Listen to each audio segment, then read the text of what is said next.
ako sa bata. Ibili mo kahit na anong gusto niya. 1.5? Hindi ka ba mamumulubi dito?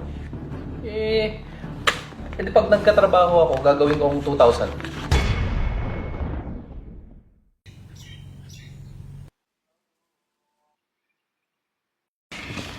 Hindi nga ako pwede ngayon, pre. Alam mo namang may bago akong pinupormahan, di ba?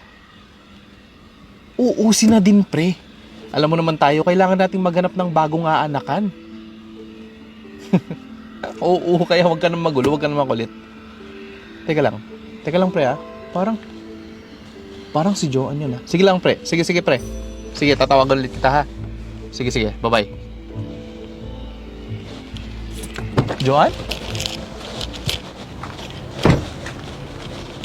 Joanne, kamusta ka na? Anong ginagawa mo dito sa school? Dito ba nag-aaral yung anak natin?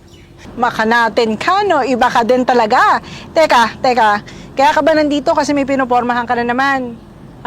Hulaan ko, teacher. Naghahanap ka na naman yata ng bagong bibiktimahin mo, ha? Grabe ka naman pangusga. Pero dito nga siya nag-aaral. Ay, nako. Ewan ko sa'yo. Nagmamadali ako. Sige na. List na ako, ha? Sige na. Doon ka pa rin ba nakatira? Bibisita ako sa bahay nyo, ha? Joanne, bibisita ako sa inyo. Bahala ka dyan!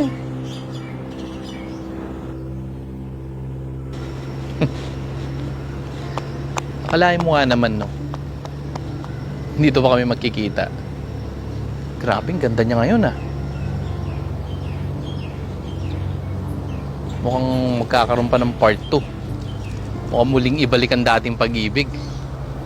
Pero hindi kayo manghingi ng sustento sa akin yun. Pero ayos lang.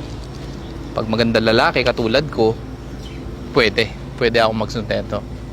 Pag pangit, pwede namang hindi na ako magpakita ulit. Sige, okay na yan. Pupuntahan ko siya bukas.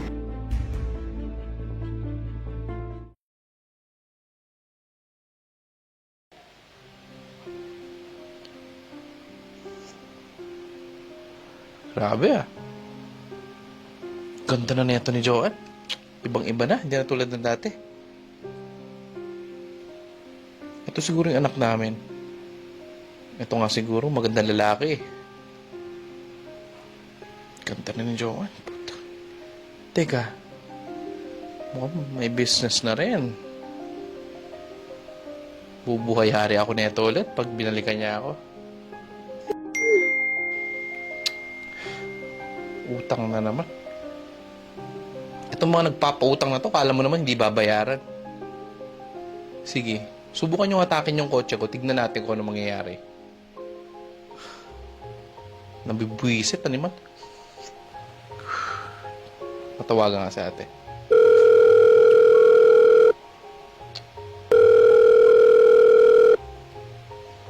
Hello, te.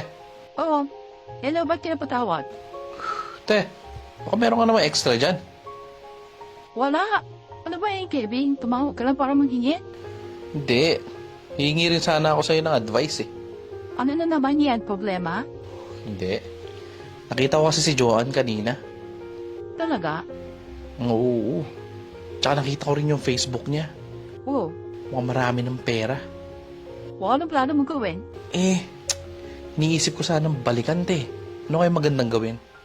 Nako, simple lang yan. Bigyan mo lang ng pera yan. Pwede na yan.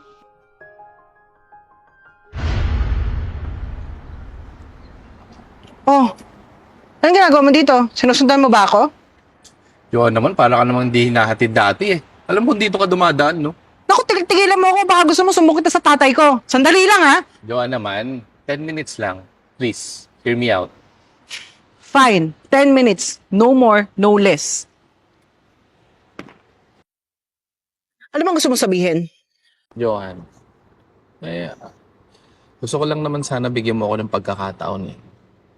Alam ko, naging gago ko. Sana pagbigyan mo akong itama yung isa lang na pagkakamali ko. Grabe ka rin talaga, Kevin, no? After 10 years, isang pagkakamali lang ang nagawa mo sa akin? Talaga ba? Hindi mo naisip yung bigat na responsibilidad na binigay mo sa akin. Iniwan mo ko, pati ng anak ko. Nung nalaman mo na buntis ako, nawala ka na parang bula. Sige nga, isang pagkakamali lang ba yon? Kaya nga eh, tinatry ko nga ulit maging parte ng buhay mo, di ba? Pag-isipan mo lang. Baka makatulong ako sa'yo. Hindi ko alam kung saan ka kumuha ng lakas ng loob para sabihin sa akin lahat ng mga yan. After 10 years, ngayon, babalik ka dito?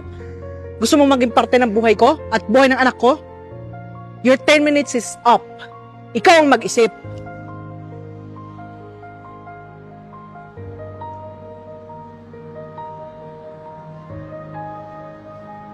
Tama ba ang ginagawa ko? Hindi naman ito tungkol sa amin eh. Tungkol ito sa anak ko. Pwede niya makita ang anak ko. Pero hindi na magiging kami ulit. Jo? Joan? Hi. Ano ginagawa mo dito? Ganda mo pa rin, Jo. Tigil-tigilan mo nga ako. Just mga corning pick-up lines mo. Ito naman. Parang mo namang hindi minawal dati. Kadiri naman to. Bakit ka ba nandito? Ayun na nga. Nakita ko kasi sa Facebook mo, Oh, wala kang boyfriend, tapos may negosyo ka. Naisip ko baka kailangan mo na ako ulit sa buhay mo. ibang klase ka din talaga, no? Nakita mo na wala akong boyfriend, may negosyo pa ako. Eh, yung anak mo ba? Nakita mo?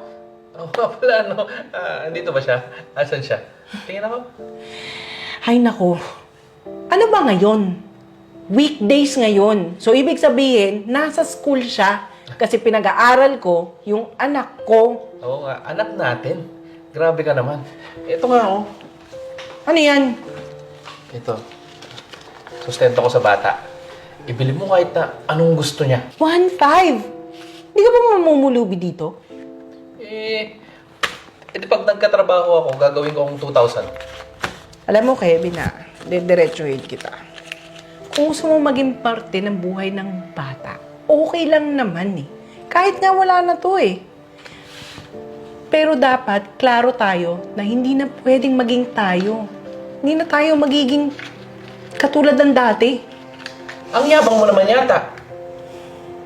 Eto na nga, oh. Ino-offer ko na yung sarili ko. Ako na magpapatakbo ng negosyo mo. Ako magpoprotekta sa inyo. Ang gagawin mo na lang, magpapahinga ka sa bahay, aalagaan kami ng anak mo. Ang swerte mo na nga eh. Yan! Yan ang totoong ikaw. Pinapakita mo na you are so manipulative, impatient, and childish man. Kala mo naman napaka-pogi mo. Pwede ba? Wala kang space dito sa buhay naming mag-ina. Umalis ka! Ang kapal ng mukha mo ah. Baka nakakalimutan mo kung sino kausap mo. Anong sasabihin mo sa bata pag tinanong bakit broken family siya? Madali lang yun. Sasabihin ko sa kanya na hindi ko naman gusto na maging broken family tayo eh. Pero sigurado ko, magiging proud siya sa akin dahil pinalaki at pinaglaban ko siya ng mag-isa. Kaya pwede ba? Get the f*** out of my house and get the f*** out of our life! Anong gusto mo? Tumawag pa ako ng pulis? Umalis ka na!